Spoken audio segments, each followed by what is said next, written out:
마태복음 28장까지의 말씀이 마치면서 마태복음 시작하면서부터 바라봤던 그 사건, 예수님의 십자가 죽음과 그리고 거기서 끝나지 않는 부활이라는 이 대장정이 맞춰졌습니다. 그러면 이제 다 마쳤다, 다 끝이다, 이제 끝났다, 그렇게 생각할 수 있을까요? 아닙니다.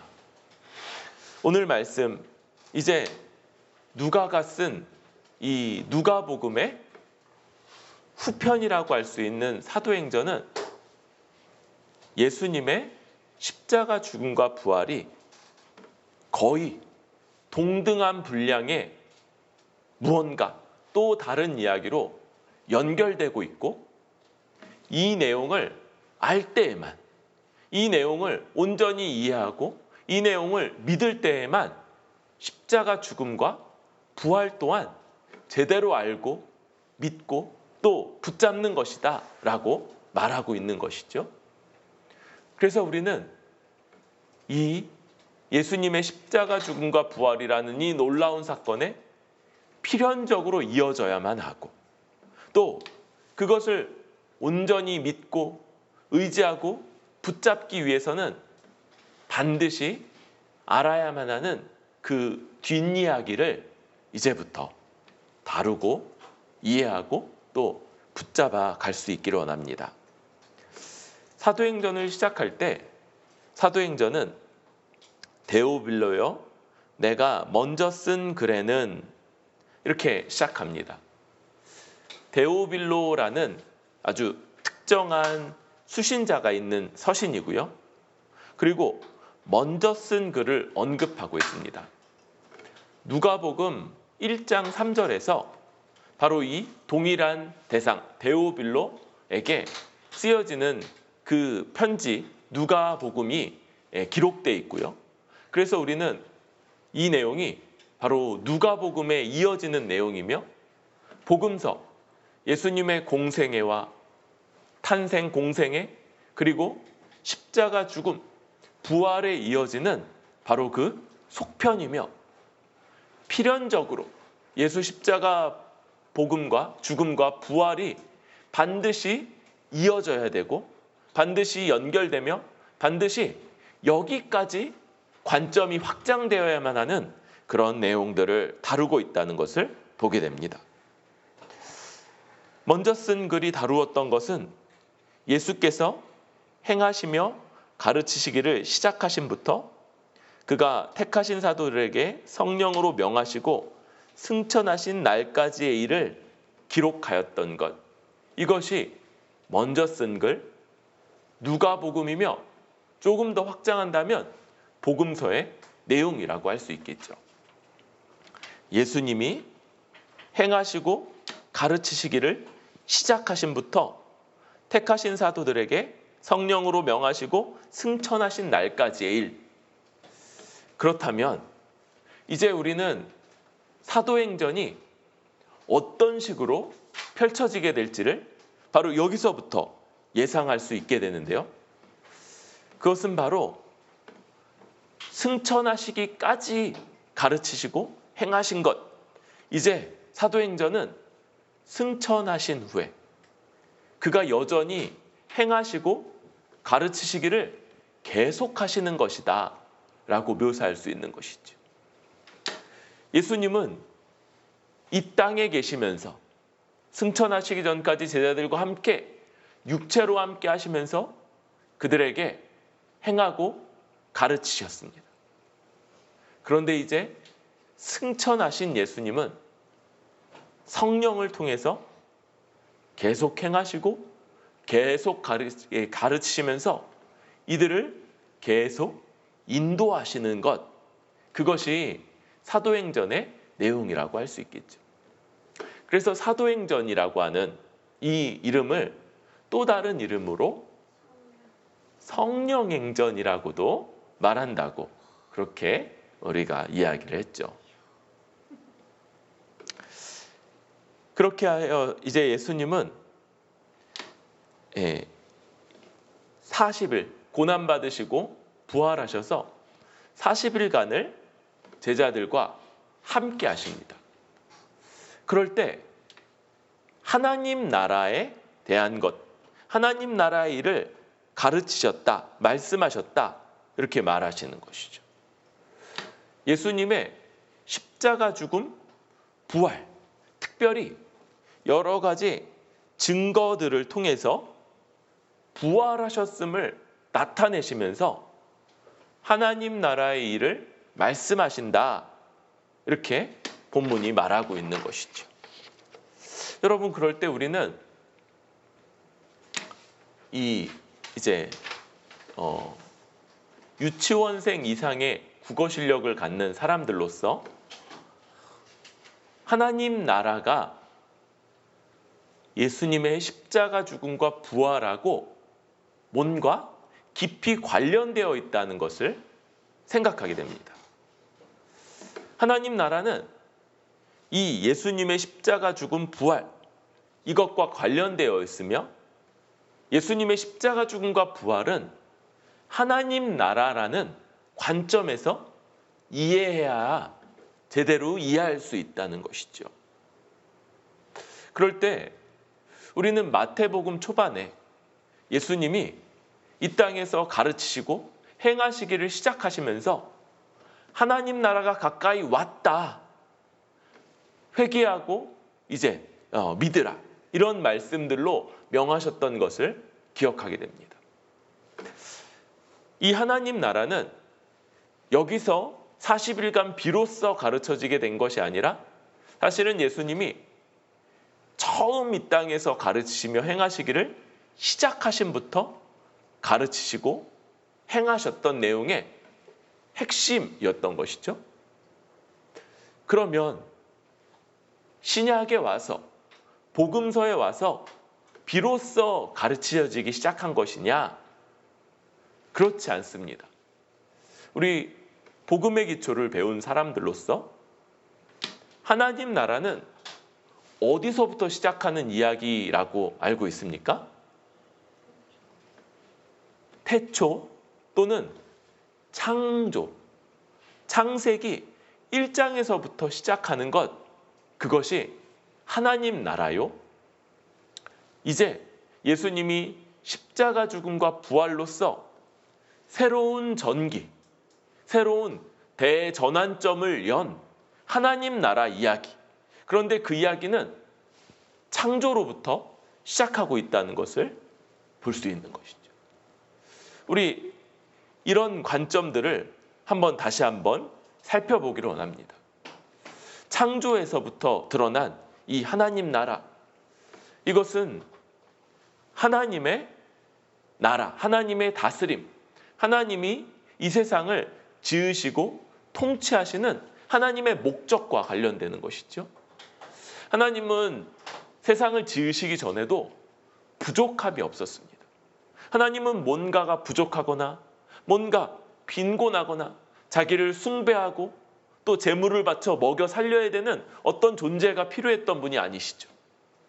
하나님은 왜 세상을 창조하십니까? 창세 전에 삼위 하나님 간에 누렸던 그 복된 것들을 자신의 형상을 닮은 우리 인간들을 지어 함께 누리도록 하기 위하시 원하셨기 때문에 이 세상을 지으신 것이죠. 하나님이 이 세상을 지으시면서 가지셨던 목적, 바로 하나님의 형상을 닮은 인간들을 지으시고 그들로 하나님과 함께 모든 복된 것들을 누리는 나라, 그것들을 지어주시기 원함이었죠. 그리고 그것은 창세기 2장에 표현되는 것처럼 동산에 널려있는 탐스럽고 맛있고 영양 많은 실과를 마음껏 따먹는 것과 또 거기서 동물들의 이름을 짓고 아름다운 에덴 동산을 가꾸는 그런 모습으로 나타나는 하나님의 대리 통치자로서의 사명을 감당하고 또 한몸된 아담과 여자, 한몸된 사람들로 공동체를 이루어서 함께 서로 사랑하며 살아가는 것, 이것이 하나님이 주시길 원했던, 창조하시면서부터 주시기 원했던 복락이요, 바로 하나님 나라라고 할 수 있는 것이죠. 그런데 이 하나님 나라를 주시고자 하는 계획은 아무런 문제 없이 그냥 흘러가지 않습니다. 우리가 다 아는 것처럼 아담과 여자는, 곧 인류는 뱀의 유혹에 빠져 하나님보다는 뱀의 거짓말을 믿기를 선택하고, 하나님의 통치보다는 스스로 자기 마음대로 다스리며 자기 마음대로 살고자 하는 이것을 선택했고요. 그리고 하나님이 주시는 복된 나라는 유보되고, 오히려 인간은 빈곤하고 헐받고 연약한 가운데 자기 생명을 위해서 분투하며 살아야 되는 이런 곤고하고 비참한 삶이 그들 모든 인간에게 펼쳐지게 되죠. 그런데 하나님은 이런 인간들에 대해서 한편으로는 그 책임을 물으시지만, 그러나 그들을 완전히 죽여 없애지 않으시고 그들에게 여전히 생육하고 번성하는 복을 유지하시면서 이제 여자 유손에서 뱀의 머리를 상하게 할 자, 그들을 유혹하여 하나님의 말씀을 버리고 또 자기 자신을 숭배하게 만들었던 그를 무너뜨리고, 이제 다시 하나님이 약속하신 하나님 나라의 복을 회복하게 할 자가 나올 것을 약속하시면서 구약 역사가 펼쳐져 가게 되는 것이죠. 그리고 이 역사는 한 사람을 택하시고 아브라함이라는 이 한 사람의 후손들을 복되게 하시면서, 그리고 그들에게 모세라는 한 인물을 통해서 율법을 주셔서 하나님의 뜻을 밝히 알려주시고, 또 다윗이라는 한 사람을 통해서 드디어 하나님의 이름을 가진 왕국을 이루게 하시면서 이 약속은 점점 더 진전되어 가는 것이죠. 그러나 그 이후 오히려 이 세상의 눈으로 보이는 나라는 급격한 몰락을 겪게 되고, 오히려 이 약속은 더 크고 더 놀랍게, 그러나 이제 이전까지와는 다르게 하나님의 영, 성령에 의해서 이 나라가 회복되고 온 세상 끝까지 펼쳐져 갈 것이다 라는 약속으로 구약은 마무리되게 되는 것이죠. 그리고 약 말라기서로부터 약 400년의 간극을 두고 이제 이 땅에 오신 예수님이 하나님 나라가 너희에게 도래했다, 너희에게 임했다 라고 선언하시면서 그들에게 가르치고 행하시기를 시작하신 것, 그것이 바로 오늘 말씀이 기록하고 있는 예수님의 공생의 시작이었고, 십자가 죽음과 부활로 이것이 맞춰지게 되는 것이지. 그리고 이제 하나님 나라의 일, 이제 여기 새로운 대전환점이 펼쳐지게 됩니다. 예수님의 십자가 죽음과 부활, 그리고 이제 주님께서 말씀하시는, 약속하시는 이 성령에 의해서 구약 전체가 기대해왔던 그 하나님 나라, 그것이 바로 이 땅에 임하고 이 땅에 펼쳐지는 놀라운 새로운 시대가 열린다는 것, 이것이 바로 주님이 40일 동안 가르치신 핵심 하나님 나라의 일인 것이죠. 여러분, 우리는 구약에서 그렇게 기대해왔던 그 나라, 그것이 이 땅에 우리 발 딛고 살아가는 이 세상에 펼쳐지는 그런 대전환점이 예수님의 십자가 죽음과 부활로서 나타났으며, 그래서 이제 우리는 그 놀라운 하나님 나라, 복된 하나님 나라가 이 세상에 펼쳐지는 그런 새로운 시대, 새로운 세상에 살고 있는 사람들이다 라는 것을 말씀을 통해서 보게 되는 것이죠. 여러분, 우리는 기대하고 소망해야 합니다. 왜요? 이전까지와 달리 앞날을 기대하고 앞날을 소망해야 했던 구약시대와 달리 예수님의 십자가 죽음과 부활로 인해서 이제 먼 훗날 미래의 기대와 소망이 현실화되는 이 땅에서 펼쳐지는 새로운 시대요, 새로운 나라에 살고 있는 사람들이기 때문인 것이죠. 이제 우리는 하나님이 삼위 하나님만이 영원전부터 창세전에 누리고 계셨던 그 복된 것들이 이 땅에서 현실로 펼쳐지는 새로운 나라, 새로운 세상 가운데 살아가는 백성이며, 그런 자들로서 우리는 더 기대하고 소망하는 것이죠. 먼 앞날의 기대 소망이 아니라 바로 오늘의 기대요 소망이고, 우리가 하루를 열 때마다 그 하루의 기대와 소망으로서 하나님 나라를 바라고 소망하고, 하루에 잠자리에 누울 때 그날 하루 누렸던, 그날 하루 만끽했던 이 하나님 나라의 복락들을 기뻐하고 감사하는 그런 하루로서 살아낼 수 있는 것, 바로 이것이 우리 삶인 것이죠. 여러분, 우리는 우리 삶을 하나님이 우리에게 그토록 주시기 원하셨던 하나님 나라요, 복된 하나님 나라라는 이 관점에서 우리 삶을 바라보고 기대하고, 또 하루를 마칠 때 바로 이런 관점에서 그 하루를 정리하고 주 앞에 감사할 수 있는 그런 사람들로 살아가는 것, 이것이 우리 삶을 시작하고 또 하루를 마칠 때 바른 관점이 될 거다라고 말씀드립니다. 주님은 40일 동안을 이렇게 제자들에게 하나님 나라의 일을 말씀하였습니다.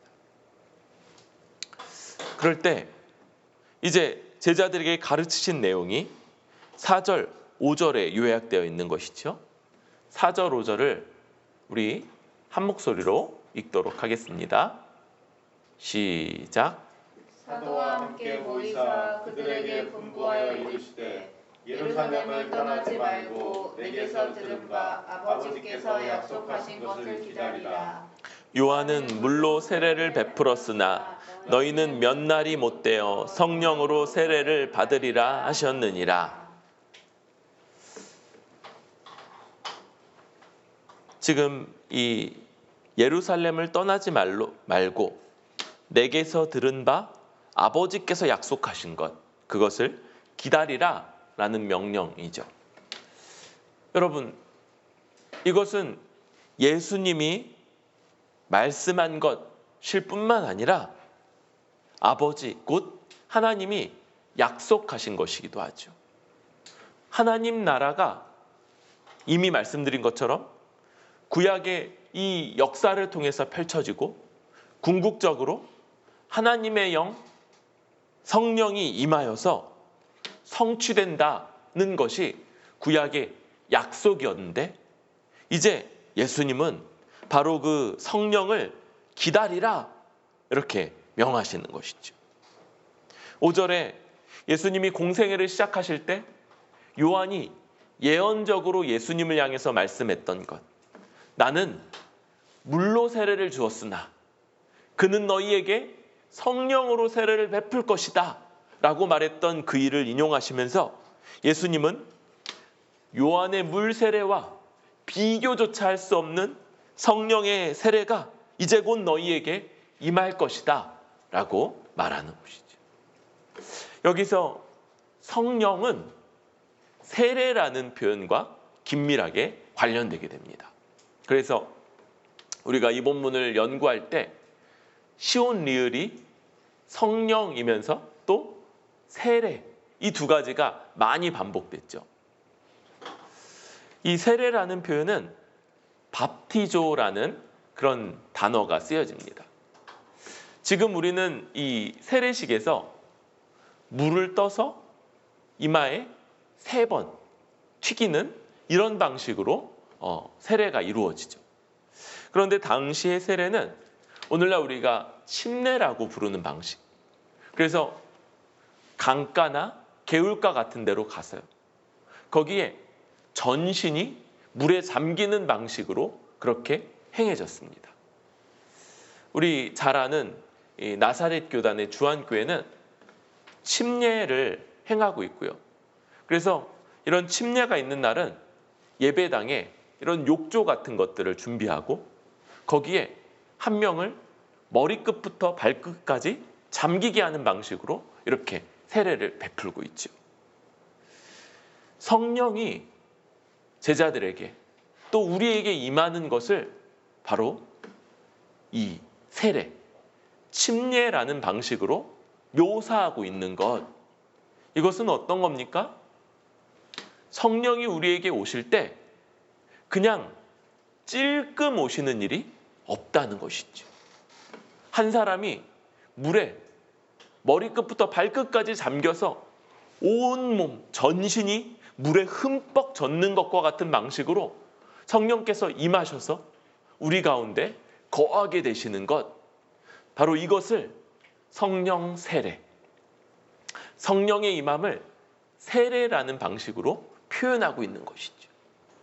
이렇게 성령께서는 각 사람에게 흠뻑 머리끝부터 발끝까지를 적시는 방식, 완전히 한 사람을 가득 채우는 방식으로 임하게 될 거다라는 것을 기대하게 됩니다. 그럴 때 이런 성령의 약속 가운데 제자들은 이스라엘 나라를 회복하심이 이때입니까? 라는 질문을 하게 됩니다. 여러분, 이 이스라엘 나라가 회복하심이 이때입니까? 라는 질문은 한쪽으로는 제자들이 아주 예수님의 마음을 슬프게 했다라고 말할 만큼 저들이 40일 동안이나 가르친 하나님 나라를 완전히 오해했다라는 이런 말씀으로 강한 책망의 그런 어조로 비판받기도 하고요. 또 조금 온건한 방식으로 이야기 듣기도 합니다. 이것을 이 질문, 제자들의 질문에 의도를 해석하는 방식이 좀 여러 가지가 있는 것이죠. 그런데 우리는 과도하게 제자들을 책망하는 것보다 좀 온건하게, 우리 천국 가면 이제 다 같이 할 11분인데 너무 이렇게 나쁘게 책망하기보다는 좀 온건하게 이 질문을 이해하면서 설명하고자 합니다. 여러분, 지금 이 제자들이 이스라엘 나라라고 말할 때 이 이스라엘이라는 것, 이것은 이중적인 의미를 갖고 있기 때문에 그렇습니다. 그러니까 이 질문 자체가 이중적으로 이해될 수 있는 것이죠. 이스라엘 그럴 때 우리가 많이 생각하는 것, 바로 한 민족으로서의 이스라엘인 것이죠. 하나님이 택하셨던 아브라함의 혈통적 후손으로 구성된 한 민족, 그리고 그들이 다윗 때에 이르러 이루었던 나라, 그것을 이스라엘 나라다라고 이해할 수 있는 것이고, 그게 어쩌면 1차적인 이해가 될 수 있을 겁니다. 그러니까 같은 핏줄에 한 민족이 이루는 한 나라, 약간 우리나라 비슷하다는 생각도 좀 드는데요. 그런 나라, 특별히 다윗 때에 한 민족이 온전한 왕국을 이루었기에 다윗 왕국, 아주 군사적인 능력을 갖고요, 주변의 여러 나라들, 여러 민족들을 정복했으며 그 군사적 부강함 또 경제적인 부요함으로 인해서 많은 나라들에게 추앙을 받았던 그 나라를 이스라엘 나라라고 지칭할 수 있는 것이죠. 만약 그렇게 본다면 제자들이 바랬던 나라는 정치적이고 군사적인 그런 나라이고, 그것은 뭐하고 배치되는 겁니까? 예수님이 끝끝내 거부하셨던 로마 제국의 대항마와 같은 그런 나라로 이 하나님 나라를 이해하는 것이라고 할 수 있겠죠. 그런데 40일 동안이나 예수님의 말씀을 가르침 받았던 제자들이 이 정도까지나 무지했을까? 이런 생각도 하게 되는 것이죠. 제가 40일 동안 과외를 하고 시험을 친다면, 우리 금요일에 시험이 예정돼 있죠? 시험을 친다면 물론 이런 일이 벌어질 수도 있겠다 싶지만 40일 동안을 붙어서 가르치면 이럴까? 근데 더군다나 저 정도가 아니라 부활하신 예수님이 직접 가르치시고 직접 콕콕 찍어서 과외를 하셨는데 이 정도도 모르게 하셨을까 싶은 것이죠. 그럴 때 이스라엘의 다른 의미를 생각하게 됩니다. 이스라엘은 하나님이 야곱에게 바꾸어 주신 그런 이름입니다. 야곱, 발목을 잡는 자, 은유적으로 표현한다면 다른 사람을 속이는 자라는 이름의 야곱이었죠. 그리고 그는 그 이름처럼 살아갑니다. 남을 속여서 자기가 원하는 것, 자기가 얻고자 하는 것을 빼앗는 사람이었죠. 물론 그 야곱에게 있어서 괜찮았던 지점을 좀 찾는다면 그가 속여서라도 빼앗고자 했던 것이 하나님의 축복권이고 하나님의 백성 되는 특권이었다는 점, 이 정도만을 어떻게든 좀 좋게 봐줄 수 있는 것이지, 그는 그것을 속여서 빼앗는 사람이었죠. 그런데 그의 인생의 절정, 야복강 나루에서 밤새 하나님과 씨름했던 그날, 결국 하나님은 그의 환도뼈를 쳐서 그가 평생 장애인이 되게 하십니다. 한마디로 그는 더 이상은 자기 힘으로, 자기 능력으로 속여서 무력을 써서 빼앗을 수 없는 그런 사람이 되는 것이죠. 그리고 나서야 그는 하나님께 자신을 축복해 주기를 요청합니다. 속여 빼앗던 자에서 하나님께 구하여 하나님께 받는 자로 그의 존재가 변화되는데요. 하나님은 이때 그의 이름을 이스라엘이라 붙여주십니다. 이스라엘은 어떤 사람들은 하나님과 싸워 이겼다 이렇게 말하는데요. 아주 어리석은 해석이라고 볼 수 있죠. 누가 하나님과 싸워 이길 수 있습니까? 하나님이 싸워 이기셨다가 이스라엘의 바른 표현이고, 바로 그것이 하나님의 백성의 특징 짓는 그런 이름이라고 할 수 있는 것이죠. 그리고 마치 야곱처럼 그 전에 어떻게든 속여 싸워 빼앗던 자에서 하나님이 이기시고, 그래서 이제 하나님께 구하여서 받아 누리는 자들, 그렇게 존재가 변화된 자들, 그것이 바로 이스라엘이고, 이것은 하나님의 백성의 이름인 것이죠. 하나님이 택하셨던 한 민족이었던 이스라엘의 이름일 뿐만 아니라 신약 성경은 우리가 이스라엘이다, 우리 교회가 하나님의 이스라엘이다, 이렇게 얼마든지 말하고 있지 않습니까? 이제 예수 그리스도 안에 있는 우리가 이스라엘이고, 그럼 이스라엘 나라는 하나님 나라의 다른 표현인 것이죠. 하나님 나라, 곧 그것은 이스라엘 나라라고 할 수 있는 것이죠. 제자들은 하나님 나라라는 관점에서는 잘못된 이해가 없었던 것이죠. 유일하게 그들이 틀렸던 지점이 뭡니까? 바로 지금 회복됩니까? 지금 그 나라가 완성됩니까? 이것이 제자들이 잘못 짚었던 지점이고, 예수님은 때와 기한은 아버지께 있다, 이렇게 이것을 교정하시는 것이죠. 때와 시기. 여기 때와 시기는 아주 비슷한 표현이죠. 때는 한 기간을 의미합니다. 크로노스라는 단어가 쓰여서의 기간. 그래서 그것이 기간, 또 시기는 시점을 의미하죠. 때, 기간과 시점. 지금입니까? 이렇게 물은 것이죠.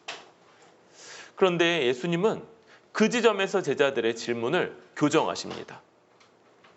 언제인지, 그리고 그때까지 얼마간의 기간이 걸릴지, 그것은 아버지께서 정하시는 거다. 너희 거기에는 관심을 두지 말아라. 너희가 관심을 둬야 될 것, 우리 8절 같이 한번 읽을까요? 시작. 오직 성령이 너희에게 임하시면 너희가 권능을 받고 예루살렘과 온 유대와 사마리아와 땅끝까지 이르러 내 증인이 되리라 하시니라.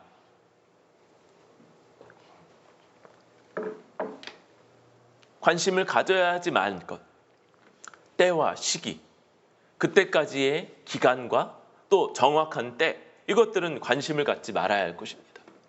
그런데 정말 주목하고 관심을 기울이고 신경 써야 될 것, 그것은 바로 성령이 임했을 때 권능을 받게 되고 증인이 될 것이다 라는 바로 그러한 약속인 것이죠. 여기서 증인이라는 말이 쓰여집니다. 이 증인은 그 나라를 증언할 사명이라고 할 수 있죠. 이 증인이라는 말이 법정적인 표현이라는 것을 몇 번 말씀드렸습니다. 이것은 입증 가능한 증언을 통해 사실을 객관적으로 확증하는 것을 돕는 사람이라는 성경적 의미를 갖고 있는 것이죠. 입증 가능한 증언입니다. 증거가 있고요. 증명할 수 있는 증언을 말하는 것이죠. 그래서 뭘 하게 됩니까? 사실을 객관적으로 확증하게 되는 역할을 하는 것. 그것을 돕는 사람. 이것이 증인의 역할이요. 증인인 것이지요. 여러분, 우리는 하나님 나라, 그래서 우리에게 복되고 충만한 은혜와 안식, 그리고 영광을 누릴 수 있는 그 나라가 지금 열려졌고, 우리가 바로 그 나라 가운데 발딛고 살아가고 있다. 이것을 처음으로 말씀드렸습니다. 아주 기뻐할 수 있겠죠. 그런데 이런 은혜, 이런 부요함, 이런 기쁨, 왜 우리에게 주어졌습니까?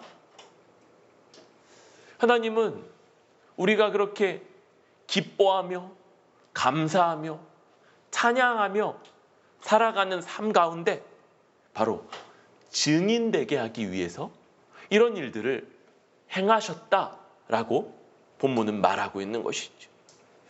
여러분, 우리는 이렇게 주 앞에 하나님 나라를 누리는, 만끽하는 사람으로 살아가면서 이제 증인으로서 그 앞에서 살아갑니다. 그런데 다른 증인이 아닌 것이죠. 하나님 나라의 증인이고 하나님 나라가 이 세상에 임했다는 증인입니다. 앞에서 말한 것처럼 기쁨을 누리고 행복해하고 복락을 만끽하는 자로 증언하는 것. 어떤 겁니까? 우리가 약간 입이 항상 이렇게 이만큼 찢어져 있으면 그런 모습이 나타날 것 같습니다. 맨날 웃는 거야. 맨날 기뻐하고 맨날 이렇게 실없이 그렇게 웃고 있고.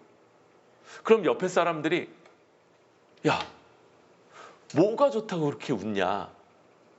뭘 그렇게 맨날 웃냐? 막 때로는 누구에게 혼나거나 뭐 하던 일이 잘 안 되거나 상황이 어렵거나 그런데도 이렇게 웃고 있으면 그런 모습이 증거가 되겠죠. 시우가 지금 환하게 웃는데 그런 모습이 복락을 만끽하는 자로서의 모습이겠죠. 그런데 세상에 임한 하나님 나라를 증언한다 라고 할 때 오늘 말씀은 권능이라는 것을 강조하는 것이죠.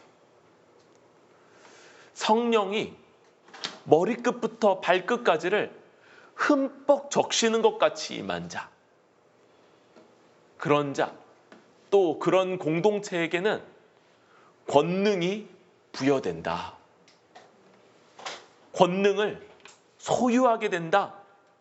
그리고 그런 권능으로 인해 하나님 나라가 임했음을 증언하게 된다고 말하는 것이죠. 여러분,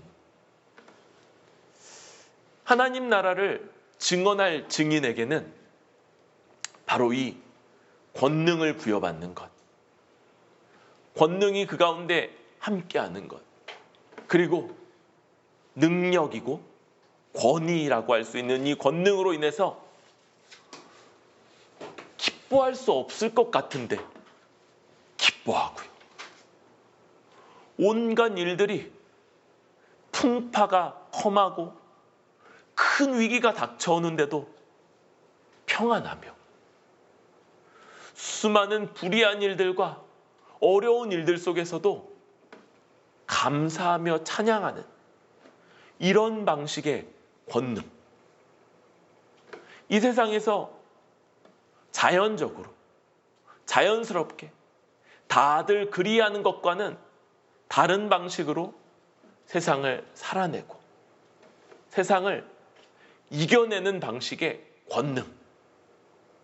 이것이 우리 가운데 있고, 그리고 또 한편으론 이 권능을 의지할 때만 하나님 나라의 증인으로 살아갈 수 있다는 것, 이것이 주님이 우리에게 명하시는 바며 우리가 기억해야 되는 바라고 할 수 있습니다. 여러분, 우리는 하루를 시작하면서 하루를 기대하고 소망하면서 또한 그 하루 우리가 의지할 권능, 우리가 붙잡아야 될 권능이 무엇인지를 생각해야 됩니다. 또 하루를 정리할 때 우리가 이 세상의 방식대로, 전문 용어로 통밥이라고 하죠. 그냥 늘 그냥 세상 사람들이 대충 그렇게 사는 것, 그런 방식으로 이 세상을 살아냈는지, 아니면 민감하게 우리에게 임한 오직 성령으로 인해서만 소유하게 된 그 권능을 힘입어 그 하루를 살아냈는지를 주 앞에서 돌아보고 감사하고 또 회개하며 돌이키는 모습이 우리에게 있어야 할 줄로 생각합니다. 이렇게 말씀을 마치시고 예수님은 제자들이 보는 눈앞에서 하늘로 들려 올려져 가십니다. 들려 올려져 가신다. 수동태라고 말씀드렸죠. 네.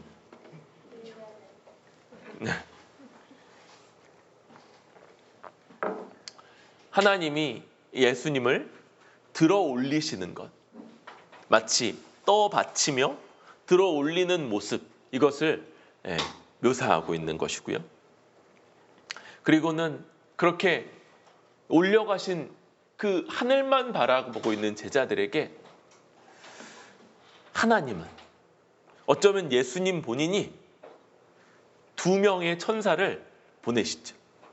천사라는 이름표가 써있지 않지만 흰옷, 예, 아주 흰옷을 입고 있다는 것에서 이들이 천사라는 것을 확신하게 됩니다. 하늘만 보고 있던 제자들, 예, 목이 아프지 않았을까요? 그런데 옆에서 툭툭 치는 천사들에 의해서 깜짝 놀라면서 눈을 옆으로 돌리게 됩니다.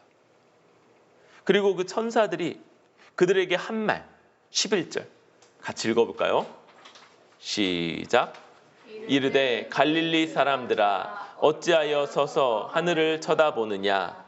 너희가 내 하늘로 올려지신 이 예수는 하늘로 가심을 본 그대로 오시리라 하였느니라. 아멘. 두 명의 천사, 여러분 유대 법정을 배경으로 하고 있다는 것을 말씀드렸죠. 이들의 발언, 이들이 제자들에게 한 말은 두 명이 말하는 것으로서 확고하고 변치 않는 그런 증언으로 인정될 수 있는 그런 말인 것이죠. 예수님은 그래서 예수님이 직접 보내신 이 두 천사에 의해서 다시 오실 것이 약속되게 됩니다. 만약에 예수님이 이렇게 말씀하지 않으셨다면, 두 명의 천사를 통해서 말씀하지 않으셨다면 어떻게 될까요? 모든 하나님의 백성들의 표준적인 자세는 이렇게 됐을 겁니다. 네. 하늘 보고 살아가는 그런 삶인 것이죠. 그런데 예수님은 이런 이 시선의 각도를 두 명의 천사를 보내서 극적으로 각도를 낮춰 놓으시는 것이죠. 그리고 뭘 약속합니까? 예수님이 지금 하늘로 올라가셨지만 그분 땅으로 다시 오실 것이다. 여러분, 우리의 시선이 하늘에서 다시 예수님이 오실 땅으로 돌려지게 되는 것이지요. 하나님 나라를 바라고 하나님 나라를 증언하며 하나님 나라 관점에서 살아간다는 것, 하나님 나라 종종 표현되는 것처럼 하늘나라이기에 예수님 올라가신 하늘만 바라보는 그런 삶이 아니라 다시 예수님이 교정하신 것처럼 우리의 시선은 땅에 있어야 하고요. 땅에 문제들에 있어야 하는 것이지요. 기도 가운데 나누었던 것처럼 총선이 맞춰졌습니다. 그리고 우리는 하나님의 백성들을 다스리시는 동시에 세상 나라를 다스리시는 하나님이시고, 그래서 이런 모든 것들 또한 하나님이 자신의 뜻 가운데 어떤 자들에게 권력을 주셔서 이 땅을 다스리게 하신다는 것을 보게 됩니다. 이것이 땅의 나라에 대한 그런 관심이고 관점이고, 우리가 그것은 속되다라고 잊어버릴 것이 아니라 관심을 가지며 바라봐야 되는 그런 나라의 모습인 것이지.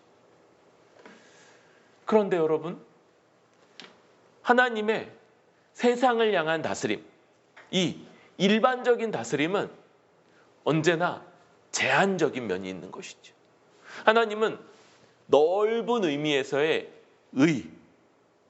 정의를 추구하게 하시지만, 그러나 하나님의 뜻이요, 하나님의 목적을 이루는 것, 그것은 오직 예수 그리스도의 몸된 공동체, 바로 제자 공동체요, 하나님의 새 언약 백성인 교회를 통해서만 하나님의 온전한 뜻이 추구되고 이루어지고, 세상 나라는 어떤 나라도 하나님의 뜻을 온전히 이루는 나라가 있을 수 없다는 것을 아는 것이죠. 여러분, 우리는 이 땅에 시선을 두지만 이 땅의 나라, 그 제한적이고 분명한 한계를 가진 나라가 하나님의 뜻을 성취할 거다라고 기대하고 소망하고 거기에 마음을 두는 것이 아니라 바로 이 땅에서 하나님의 뜻을 성취하고 하나님의 뜻을 온전히 이루어낼 수 있는 유일한 공동체, 바로 우리들, 성령으로 권능을 받은 우리가 이 땅에서 어떤 문제들에 참여하고 어떤 문제들을 문제시하며 어떤 것들을 열어갈지를 관심을 기울이고 우리가 받은 권능으로 이 땅에서 하나님의 나라를 온전히 증언하면서 살아가는 것, 바로 이것이 우리의 관심사요, 우리의 주된 목적이요, 또 우리 마음을 두는 곳이라고 말해야 됩니다. 여러분, 우리는 마치 이 세상 나라가 잘 되면, 그러면 거기에서 하나님의 뜻이 이루어지며 정의가 성취되며 그렇게 될 것으로 우리는 기대해서는 안 됩니다. 세상 나라는 적당히 괜찮으면 우리는 잘하는 거다라고 인정하는 것이죠.